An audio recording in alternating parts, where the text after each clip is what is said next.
নেপালিজরা এখন আরবি শিখতেছে, প্রচুর ম্যান্ডারিন তো আগেই শিখতো, এখন আরবি শিখতেছে। এবং টেকনিক্যাল এডুকেশনের নামে একটা মোটামুটি একটা অরাজকতা চলছে। সবাই টেকনিক্যাল এডুকেশন বানাচ্ছে, 64টা জেলাতে বানাচ্ছে। কালকে এক জায়গায় শুনলাম যে 500 উপজেলাতে একটা করে টেকনিক্যাল এডুকেশন হবে। আমাদেরকে একটা অ্যাক্রিডিয়েশন দাও। এই যে ইউনিসেফকে বলছি, টেফকে বলছি, ওদেরকে বলছি যে আমাদেরকে আমরা যে কোর্সটা পড়াবো সেই কোর্সটাতে আমাদেরকে একটা অ্যাক্রিডিয়েশন দাও। তো সেখানে 140 ক্রেডিটের যে অনার্স কোর্স আছে সেটা ঠিকই থাকবে, সেখান থেকে 20 অথবা 25 ক্রেডিট টেনে এনে আমরা একটা টেকনিক্যাল অথবা ভোকেশনাল অথবা একটা ট্রেড কোর্স সেখানে চালু করার উদ্যোগ নিয়েছি। ওই যে সিলেবাস সংস্কারের কথা বললাম সেটা হলো ওই জিনিসটা, এবং এটা ম্যান্ডেটরি পড়তে হবে, ওপেন রাখবো না। এখন বললেই তো হবে না, এখানে রিসোর্স লাগবে।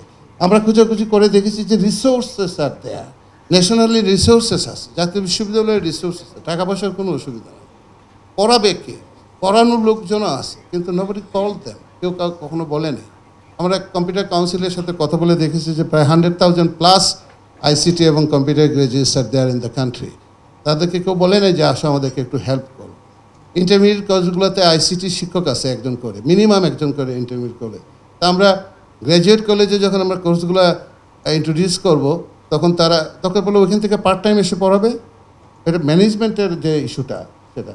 তো আমরা রিসোর্স আইডেন্টিফিকেশনের জিনিসটা আমরা দেখছি এবং এটা ম্যান্ডেটরি করে দেওয়ার প্ল্যান করেছি, যাতে এটা কি দেয়, এবং এটা ক্লাস্টারিং করে দেওয়ার প্ল্যান করেছি। 1, 2, 3 ক্লাস্টার, খুব প্রেশার না দিয়ে মেয়েরা যেটা পছন্দ করতে চায়, ছেলেরা যেটা পছন্দ করতে চায়, যে যেটা পছন্দ করতে চায়, তবে যেগুলো বার্নিং, আবার ওইটার আবার ডিফারেন্স আছে। আপনার যে টেকনিক্যাল এডুকেশনের কথা বললেন সেটার আবার ডিফারেন্স। পটুয়াখালীর রিয়ালিটি, সিলেটের রিয়ালিটি, নর্থ বেঙ্গলের রিয়ালিটি এবং আপনার ইন্ডাস্ট্রিয়াল এরিয়ার রিয়ালিটি, গাজীপুরের রিয়ালিটি সম্পূর্ণ ডিফারেন্ট, আলাদা আলাদা।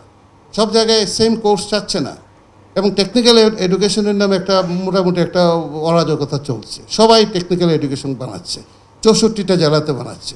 কালকে এক জায়গায় শুনলাম যে 500 উপজেলাতে একটা করে টেকনিক্যাল এডুকেশন হবে। আবার মহিলা পলিটেকনিক বানানো হচ্ছে। আমি আবার সেটা টিম লিডার, মহিলা পলিটেকনিক। কে যে কোনটা বানাচ্ছে, মাউসি বানাচ্ছে, টেকনিক্যাল এডুকেশন বোর্ড বানাচ্ছে, অন্যরা বানাচ্ছে, সবাই চারদিকে টেকনিক্যাল বানাচ্ছে, কিন্তু কোনো কোঅর্ডিনেশন নেই। টেকনিক্যাল এডুকেশনে কোনো কোঅর্ডিনেশন নাই। কী পড়াচ্ছি তার ভিতরে কোনো কোঅর্ডিনেশন নেই। যেহেতু তারা আর আনস্কিল লেবার নেবে না গালফ স্টেটগুলা, সেহেতু আপনার আমাদের যে এখন ওয়ার্কফোর্স যারা আছে তারা 25, 30, 40 হাজার টাকা বেতনে চাকরি করতে যায় আপনার গালফ স্টেটগুলোতে।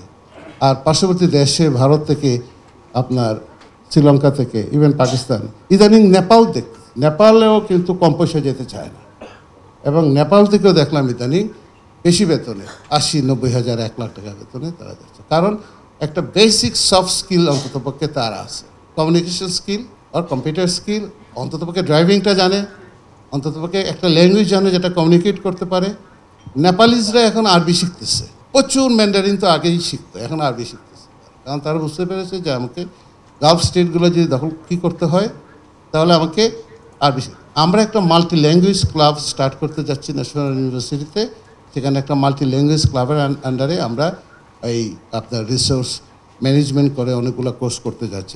ন্যাশনাল ইউনিভার্সিটিটাকে সংস্কার করেন, বাংলাদেশের শিক্ষা ব্যবস্থা অনেক সংস্কার হবে এবং বাংলাদেশে অনেক জায়গাতে এটা কাজে লাগবে। আপনাদের ধন্যবাদ।